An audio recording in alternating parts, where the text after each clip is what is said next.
திரு லே இ ஜோதிமணி.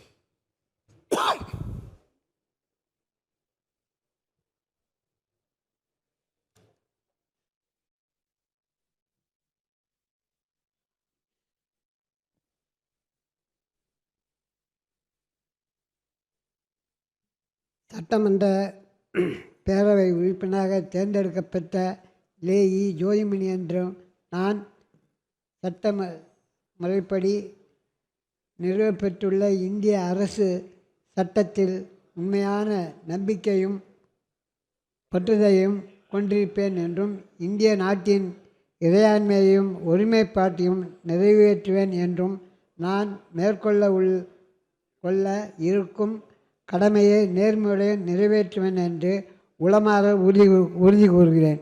தென்னாட்டு அம்பேத்கர் எல்டிபி புகழ் ஓங்குக, அண்ணன் திருமா வாழ்க.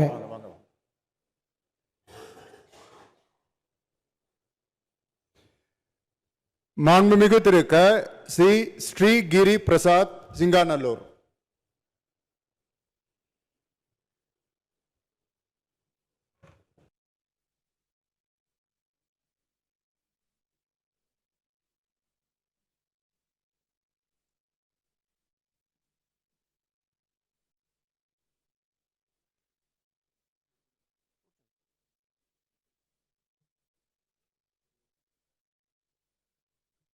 சட்டமன்ற பேரவையின் உறுப்பினராக தேர்ந்தெடுக்கப்பெற்ற KS ஸ்ரீ கிரி பிரசாத் என்னும் நான் சட்ட முறைப்படி நிறுவப்பெற்றுள்ள இந்திய அரசமைப்பு சட்டத்தில் உண்மையான நம்பிக்கையும் பற்றுறுதியும் கொண்டிருப்பேன் என்றும் இந்திய நாட்டின் இறையாண்மையும் ஒருமைப்பாட்டையும் நிலைநிறுத்துவேன் என்றும் நான் மேற்கொள்ள இருக்கும் கடமையை நேர்மையுடன் நிறைவேற்றுவேன் என்று கடவுளறிய உறுதி கூறுகிறேன்.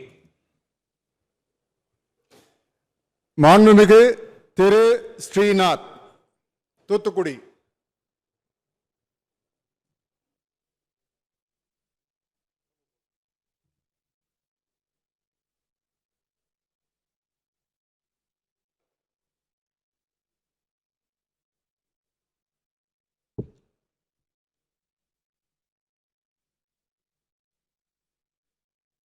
சட்டமன்ற பேரவை உறுப்பினராக தேர்ந்தெடுக்கப்பெற்ற ஸ்ரீநாத் என்னும் நான் சட்ட முறைப்படி நிறுவப்பெற்றுள்ள இந்திய அரசமைப்பு சட்டத்தில் உண்மையான நம்பிக்கையும் பற்றுறுதியும் கொண்டிருப்பேன் என்றும் இந்திய நாட்டின் இறையாண்மையையும் ஒருமைப்பாட்டையும் நிலைநிறுத்துவேன் என்றும் நான் மேற்கொள்ள இருக்கும் கடமையை நேர்மையுடன் நிறைவேற்றுவேன் என்று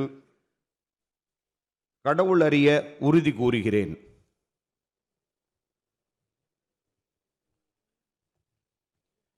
மாண்புமிகு திரு அ. மு. ஷாஜகான், பாபநாசம்.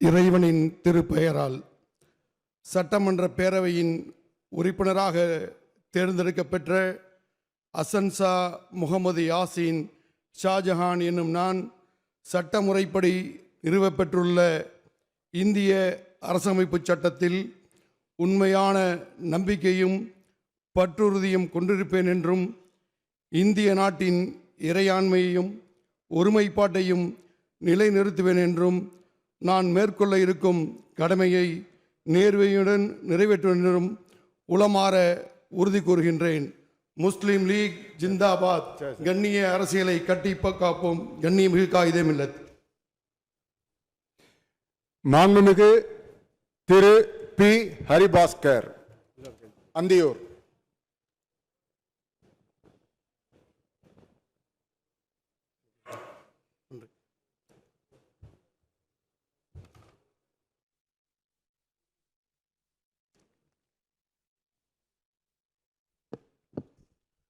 சட்டப்பேரவையின் உறுப்பினராக தேர்ந்தெடுக்கப்பட்ட பி. ஹரிபாஸ்கர் என்னும் நான் சட்ட முறைப்படி நிறுவப்பெற்றுள்ள இந்திய அரசியலமைப்பு சட்டத்தின் உண்மையான நம்பிக்கையையும் பற்றுறுதியும் கொண்டிருப்பேன் என்றும் இந்திய நாட்டின் இறையாண்மையையும் ஒருமைப்பாட்டையும் நிலைநிறுத்துவேன் என்றும் நான் மேற்கொள்ள இருக்கும் கடமையை நேர்மையுடன் நிறைவேற்றுவேன் என்று கடவுளறிய உறுதி கூறுகிறேன்.